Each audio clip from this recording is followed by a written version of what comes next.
and welcome back to my channel. Now, today's video is going to be more on the informative side. If you guys follow me, you know that I am collaborating with other YouTubers.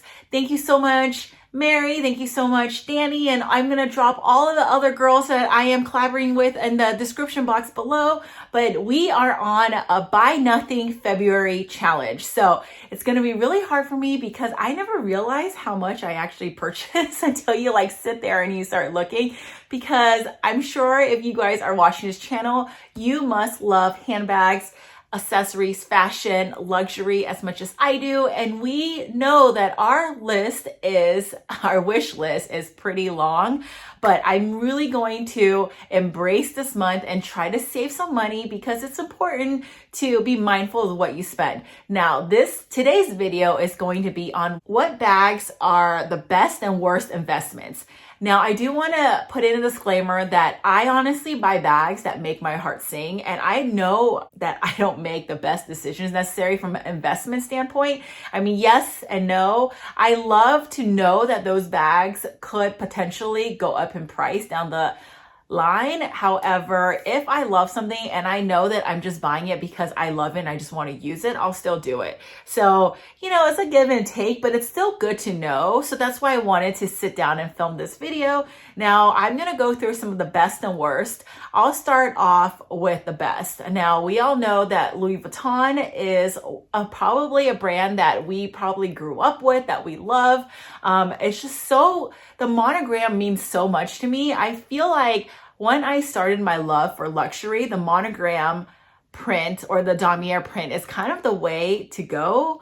And I just love it so much. And I think now there's so many rumors out there. At first I heard that Louis Vuitton was getting rid of monogram and focusing on their leather. However, my SA had told me that they're just limiting the amount of bags with monograms. And even if you see it, there's going to be limited stock. And we all know that anything with limited stock will go up in price. And that's just the way it is. It's more of a demand situation. For the majority of time, your item will go up in price. But if anything, you will never lose money from it. I've sold a lot of vintage bags that I've had that I still made like a little bit from it. So I always think a monogram is a good way to go. I'm not sure how like their epi leather or any of their other items will do necessarily. I don't think their investment is probably as high as you would like a monogram. So I think also you have to think about Louis Vuitton has such a library of different products. You really have to think about what's trendy and what's not. And I'll give some examples. We all know the classics, and I'm just going to show some of the stuff that I personally have in my collection. So the Speedy, I think years back, it started off with this is the bandolier version, but the Speedy before, when it just had this version over here without the straps, I think they started off at like $500 or something along that line. Granted, this is probably like decades ago. However, now this bag, I think this one, the Speedy B, 25. I'll drop it here if I'm incorrect, but I think they're like 1,600 now. So obviously they increase a ton. And the resale value of this is still good because the Speedy will always be a classic in the Louis Vuitton world. So I always think like if you're looking to get something, get a classic first if you're looking for that investment value. So another bag that's on the more trendier side but has that monogram is the multi-pochette. And I actually have this bag stashed away somewhere. I love this bag. This one was a bag that my mom got for herself, never used it. I kind of just took it, but I think when she purchased it, it was a while back. So it was a lot less than what it is now. I think right now the current price is probably somewhere around like $2,400. I'll drop it over here. But as you can see, it went up probably at least like 500 plus since the time she purchased it. I personally love the bag. I know it's a love it or hate it. Some people think it's too fussy. Some people think it's just there's too much happening. Probably yes to all of the above. But for my personal lifestyle and my style, I actually really enjoy using it. So it's a give and take, but that's just one that I wanted to mention as example of trendy versus classic. Another one in the Louis Vuitton world is this bag over here. Now this one, I don't remember exactly when I picked this one up, but this is the Pallas. And I think The colors rotate in and out, but I think this one, I don't know if this size is still available. Actually, I actually have not looked, but I don't think this one, the value of it is as high, but I don't think you're losing money. I think it's probably around the same as what I had paid originally, but this bag is still in brilliant condition. I still think it's a classic. It has all the classic features. It has a strap that you can wear shoulder, but I love it because it has these like pockets over here that are magnetic, and then it has like a really nice micro suede inside, and I think this is just a beautiful bag. However, I don't personally use it because I am not a fan of vachetta leather. I just get too paranoid over it. It's just like I think it's just more of a mindset thing, and I can't get it out of my mind. So for me, I prefer using the Speedy just because that's a very carefree bag, and this one is, I just have to be a little bit more careful. So I don't use her as much. I probably use her like a handful of times, but still in beautiful condition. I do want to shout out, I think I might be adding her to my Somethinglatte collections Instagram page to sell if anyone is interested. Well, again, not because it's a bad bag. It's more just the fact that I never use it. And I always say, if you're not using a bag, send it to a new home. And that way you have, you know, more funds for purchasing things that you know you'll love and use. Another couple examples is the Pochette Matisse right here. Now, I've had this on my wish list for a while, but I removed it only because I feel like I have stuff similar to it, and not that I don't like the bag, but if I were to purchase another bag, I want to make sure that it's something a little different from what I currently have. But I do think this bag is worth the investment because it is a classic and the features are classic. And this is like a remake of the vintage piece. I can't remember the name. I'll drop it up here. But it reminds me of this. So you know that they're going to have different iterations. And this one is definitely, if you don't want it in the future, I think you can probably make a little bit more than what you actually purchased it for. Another example is, this is a vintage piece. This is my Louis Vuitton Florentine. It's a belt bag actually, but I think when I purchased this, it was a lot less than what it is going for right now in the pre-love market. Granted, this is like a really small bag, but I still think there's a demand for it. But this, like I said, this is from a long time ago. So the fact that you can purchase something and then 10 years from now, it's still in demand, it just means that it's a good value. So yeah, I think vintage Louis Vuitton pieces are definitely going up too. And even investing in vintage pieces would be a good idea if you're looking to purchase something in the Louis Vuitton world.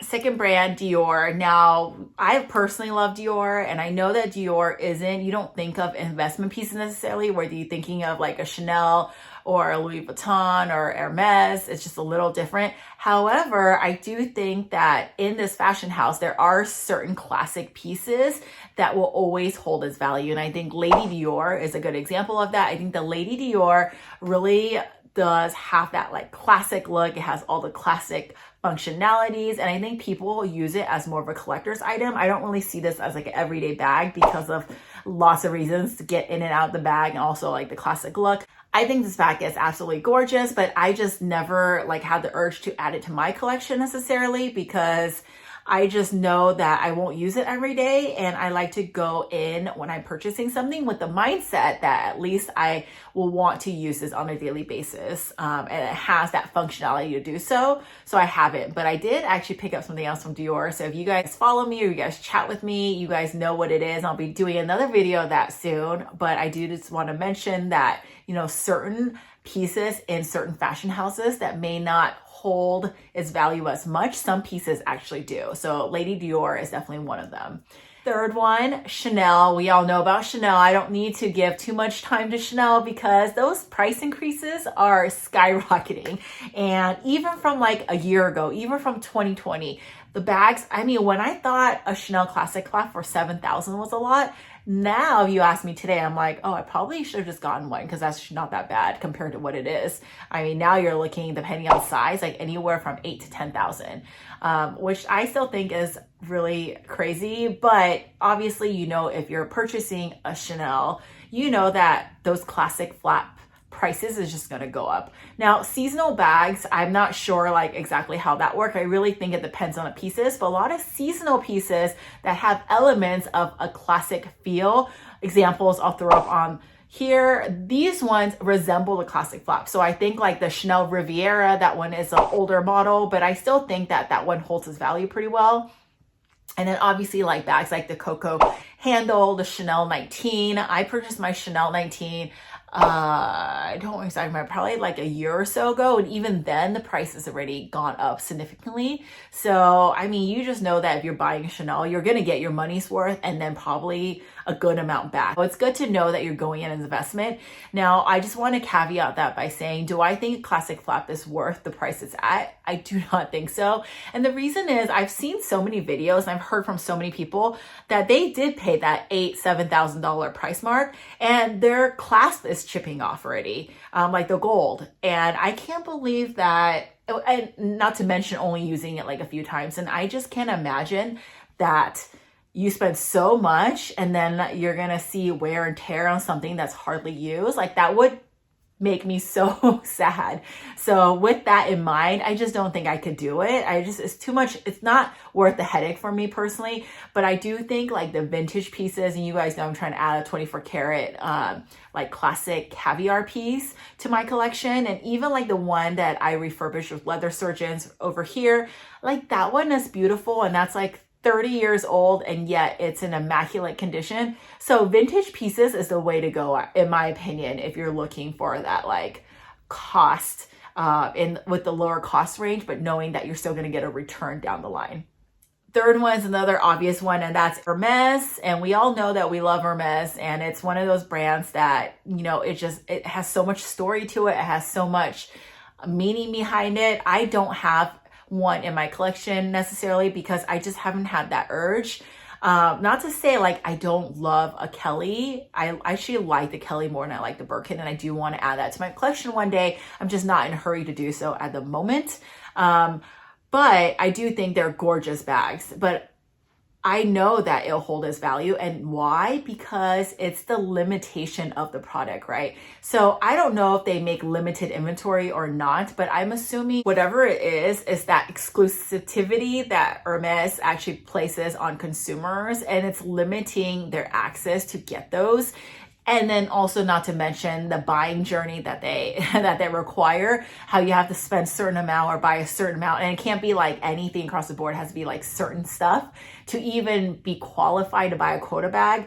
And I think obviously the quota bags have more of a value than maybe like the easier to get bags, like the bag. I don't know if the bag actually retains its value as much as obviously like a Birkin or a Kelly, or even like the smaller. But I know like the Hermes like pouch, this one over here, this one's really hard to get. And I think right now in the resale market, it's going for, I want to say like $8,000 or something like that. And it's pretty small. I mean, like for a pouch, I guess it still fits a decent amount, but it's still a pouch. So at least you know if you're buying one that you're going to get your money's worth down the line. That's just my 2 cents. Okay, going into the worst categories, which I don't like to use the word worst because these brands are brands I'm going to mention that I personally really love, that I've been purchasing from all the time.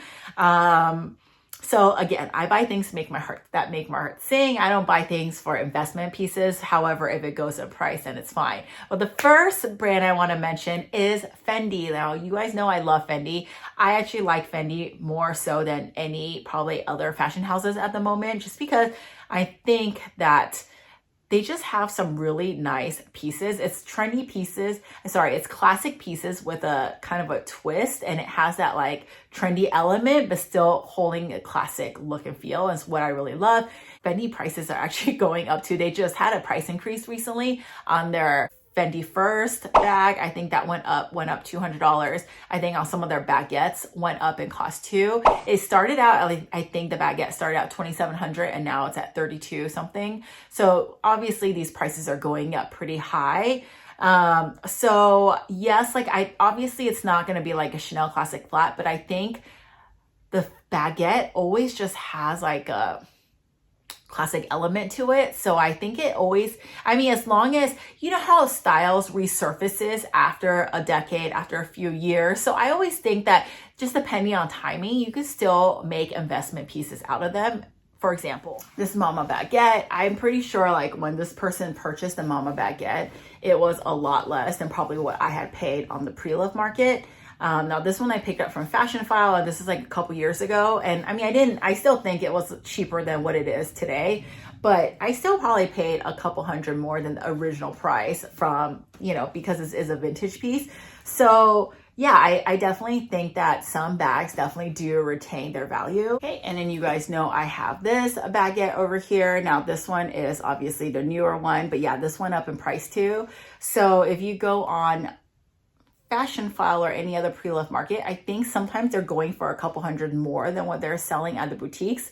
So I think if now, because it's still considered a trendy item, if I wanted to sell it, I probably could get at least the same amount I paid. However, I personally don't ever plan on selling my Fendi pieces because I love them so much.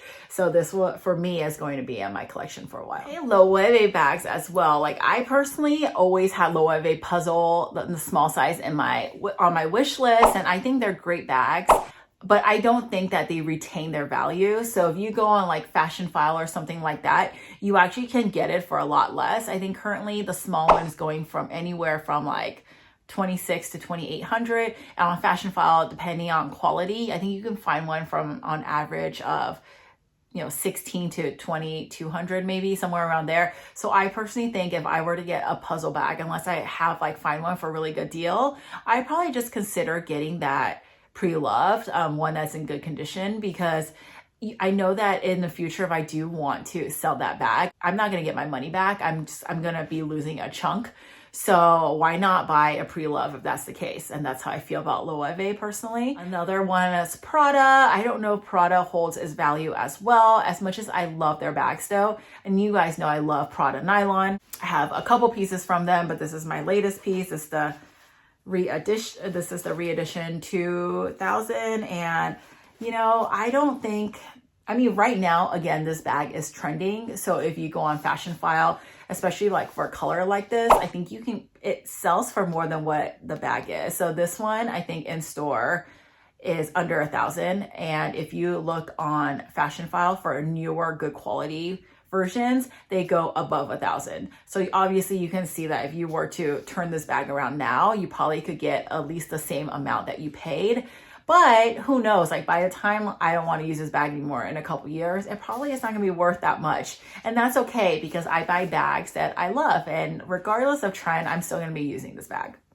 Another example, Balenciaga. I personally really like Balenciaga bags because I just think they're so like chic and like such a like good piece to elevate your outfit. So my latest bag that I purchased from the fashion house is this hourglass. I actually really like it. I don't think it's going to retain its value, but that's fine. And what I've noticed is any brands that's selling in department stores, and I don't mean like Louis Vuitton or Gucci or Chanel. Like a lot of times they're in Bloomingdale's, a lot of times they're in Neiman Marcus. And I'm not referring to that. I'm talking about like brands that are like in the department store, not in its own standalone store. Most of those brands don't retain its value, and Balenciaga, unfortunately, is one of those. Loewe is one of those. But I mean, it doesn't matter to me. I'll still love it. I have the City Edge as well from Balenciaga, and I bought that years ago. And there was a time when people would tell me, "Oh, that bag is no longer in style. Don't use it." But I still use it anyways, and look at it now. Now it's resurfacing back into the world and people are loving it. So like I said, there's a time and place for everything, and who cares if it's not in style? Use it if you love it. Okay, and the last mention I wanna say is for Gucci bags. Now, I've actually sold a lot of my Gucci bags because not that I don't like Gucci, but I just haven't been gravitating towards them recently. I've sold this Boston limited edition heart collection bag, and it was beautiful. I think I used it a total of maybe like 3 times probably. So it was in like excellent, almost brand new condition, and I found a great home for it. But you know, if it's a limited collector's piece, I do think that you have more opportunity to make a little bit, or at least get your money back.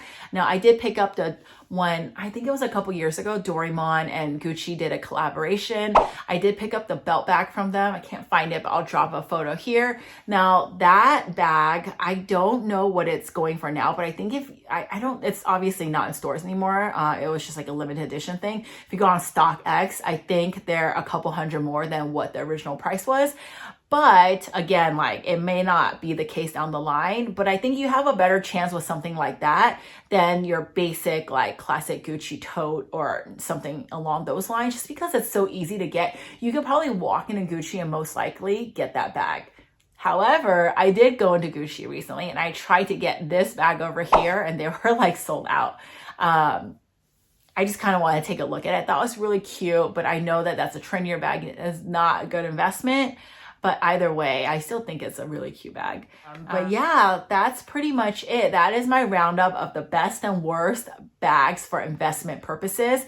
Again, I buy bags because I like it. I buy bags because I see them as my everyday bags. I never buy bags because I'm like, I need to buy this bag as a investment piece and just let it sit in my closet. No, it's more like if I like it, I'll buy it. And if it is a good investment, it's like, that's a little bonus for me. And that's how I see it.